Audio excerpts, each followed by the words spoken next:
দুর্ঘটনার ইতিহাস দেখানো হয়। এর আগে বহুবার দেখিয়েছি, আরো একবার দেখাচ্ছি। না, ইতিহাস ছাড়া আমরা বাঁচতে পারবো না।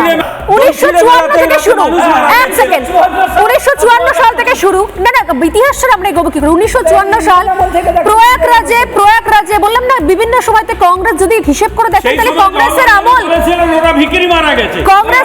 বেশি। 1954 সালে এলাহাবাদে পদপিষ্ট হয়ে মৃত্যুর সংখ্যা 800। নেক্সট 1986, কার সরকার ছিল? হরিদ্বার। 1986-তে পদপিষ্ট হয়ে মৃত্যুর সংখ্যা হচ্ছে 200 জনের।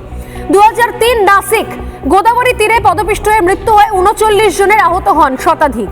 নেক্সট 2013 প্রয়াগরাজ, ফুটব্রিজ ভেঙে মৃত্যু হয় 42 জনের, আহত হন 45 জন। 2013-র কথা বলছি এই জন্য, 2013-তে তখন কিন্তু রাজ্যে মমতা বন্দ্যোপাধ্যায়ের সরকার, আর কেন্দ্রে তখন ইউপিএ 2 শেষ মুহূর্তে শ্বাস নিচ্ছে।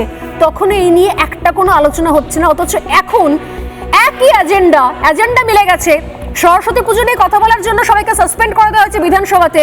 এখন শুভঙ্কর সরকার ময়দানে নেমেছেন, কারণ মমতা বন্দ্যোপাধ্যায়কে মজবুত করতে হবে।